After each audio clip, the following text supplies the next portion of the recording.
Well, I certainly hope you enjoyed the last segment with Ira Shapiro, and we talked about his great book, The Last Great Senate.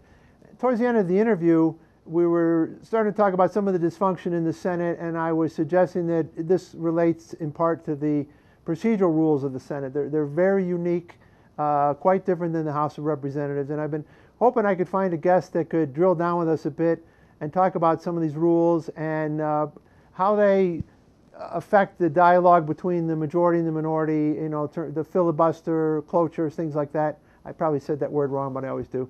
So Ira's gracious enough to offer to spend some time with us talking about the process in the Senate. So without further ado, and I guess no need for any further introductions, Ira, welcome back. Steve, it's always easier to talk about my book than the Senate process, but let me try. Well, I want to interrupt you for 1 second. I know my viewers know I'm a lobbyist by training, but in the mid-'90s, I was the parliamentarian of the legislature in Springfield.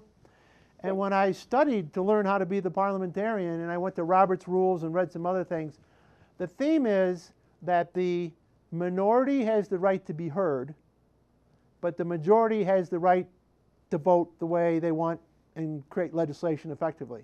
But we don't seem to get there in the United States Senate. The minority seems to almost be heard too much, and we never get to vote on anything. So with that introduction, tell us why the Senate's a unique place and why it doesn't seem to work the way we think it should. Well, I'm an interesting case in the sense that I really love the Senate, but I have never believed that the rules should stay the way they are. I've always believed that they have a tendency to lead toward obstruction, and in the wrong hands, they can be really quite paralyzing. And we've seen that in the last few years. Let me give you 3 minutes on the rules just to think about. First of all, the rules of the Senate exist to try to balance out the Senate's commitment to unlimited debate. Now, unlimited debate is obviously not workable. You could have extensive debate or serious debate, but it can't be unlimited. And yet that's how the Senate was set up originally. And so what happened was they came up with 2 devices for basically putting limits on the debate so that people would still have a lot of time to debate, but you could cut it off at some point. The first is the Senate usually works by unanimous consent. And what that means is, it means 2 things. One, it means that one person can screw it up. But unanimous consent used to mean after we've talked for a while, the majority and the minority leaders would get together and they'd work out a unanimous consent agreement.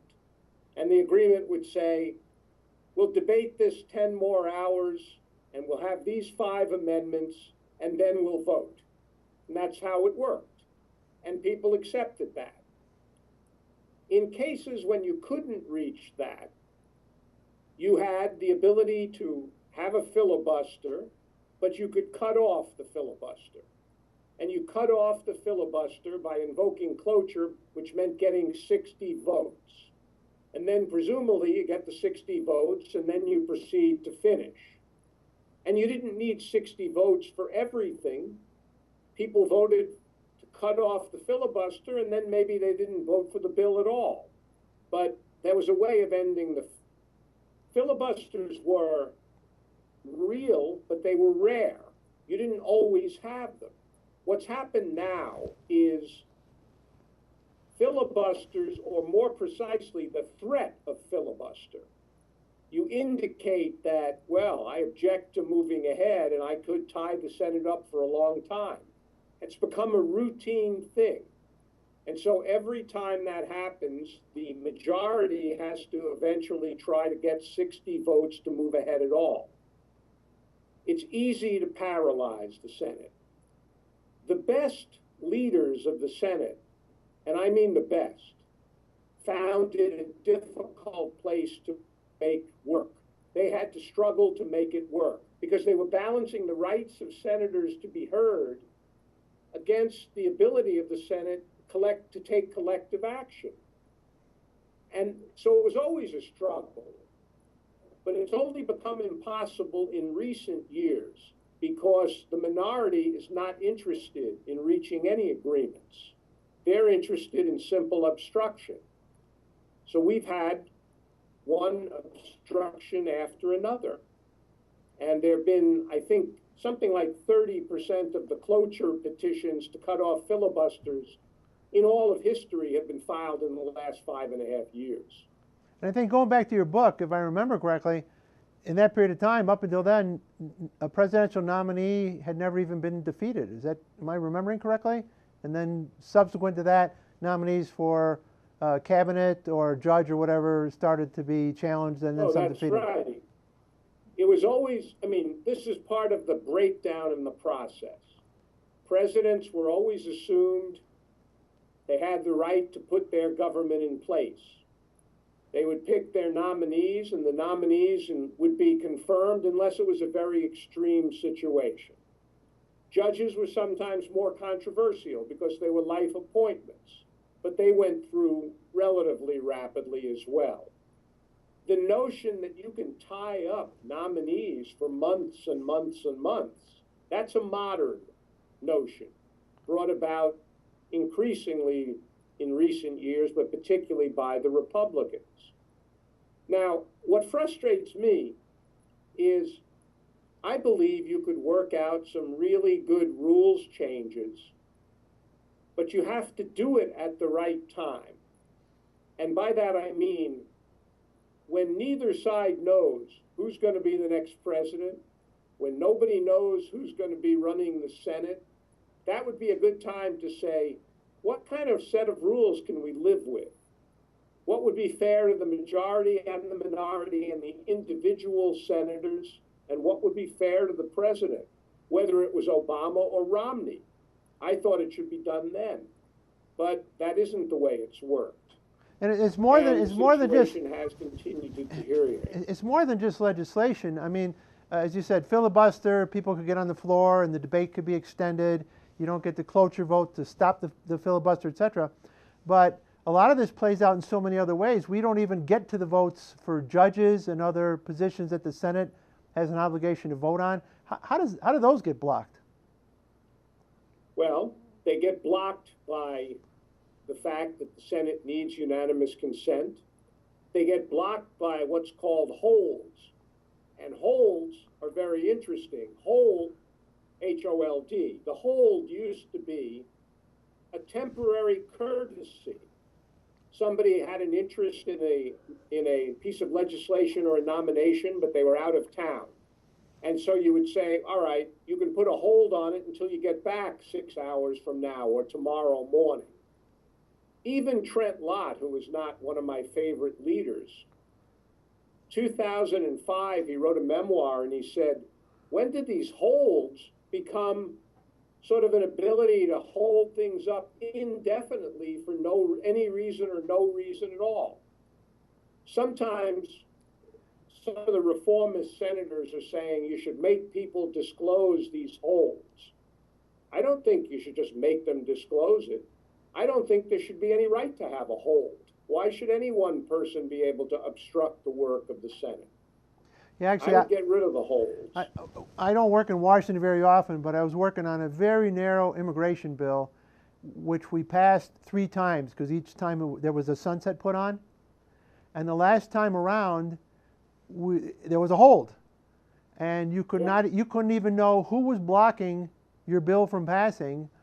And in this case, someone who had, you couldn't even know who it was, put a hold on a bill that literally crippled health care in pockets of the country. So for one senator to have that kind of power, then you wonder, why is the system dysfunctional? Well, there you go. Well, they shouldn't have that kind of power. And I think you can change the Senate rules. You could still have respect for minorities. You could have adequate time for individual senators without allowing anyone or a few people to paralyze the place. And yet, the reaction of some of the traditionalists is, no, you can't change the rules at all. Well, from my standpoint, the Senate I wrote about was a great Senate because it was good enough to overcome the rules. I would change some of the rules. One last question. We have time for hopefully one last question. And again, I talked to Secretary Glickman about this, and he's working with the Bipartisan Policy Center. One of their recommendations is the legislature just has to start meeting more often. And you alluded to the fact that there's always a race going on, they're always raising money. Do you have a sense of how much more, if at all, the Senate actually met back when we had this last great Senate in terms of time? Was it 2/3 of their time did they meet? Was it half their time? And well, they met a lot. They met a lot. They didn't have 3- and 4-day weeks, and they didn't have these long recesses.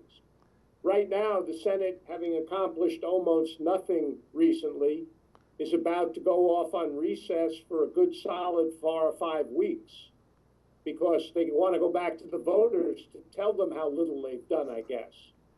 I think that I agree with Secretary Glickman that the Senate should meet more, but I also think that you need to change the rules. And the other thing I would change, the Senate would change overnight. It would be a better Senate if we had different leaders. Reid and McConnell have been in partisan battles much too long, and we'd be better off with 2 other leaders. You could change the climate quite quickly. I myself am not a big fan of term limits, but I am a big fan of term limiting committee chairmanships and term limiting leadership posts. So you have people who could grow to be statesmen by having more than exceeding term limits, but then they would have to share the power. And I think that would maybe balance things out a little more. I think it's a good point. You know, one of the interesting things about the great Senate, I never finished talking about my book without mentioning Mike Mansfield, who was the longest serving majority leader, and I think the greatest in the history of the Senate. Mansfield built a Senate that was based on trust, respect, and bipartisanship. It radiated out from him. And the other thing he did, which was quite magical, I think, Mansfield respected the seniority system, but he empowered the younger senators to really get into the action.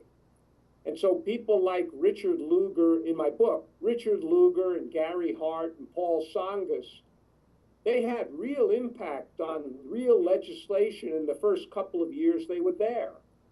You know, so it was a place that worked much differently then. Well, I think the old expression is, seeing if history will repeat itself. In this case, I hope history can repeat itself, and sometime soon we can have a great Senate. And the one thing in closing, the one word I think you left off, and maybe deliberately, is I love the courage, I love the statesmanship, but when you talk about Mike Mansfield, we're also lacking the leadership, and maybe we can figure out a way to get that leadership back. But if enough people read your book, maybe we can get there. Thank you, Ira. You're a terrific guest, and we hope we have you back sometime. Well, Steve, thanks for giving me the opportunity to speak, and I appreciate the audience listening in. Thank you.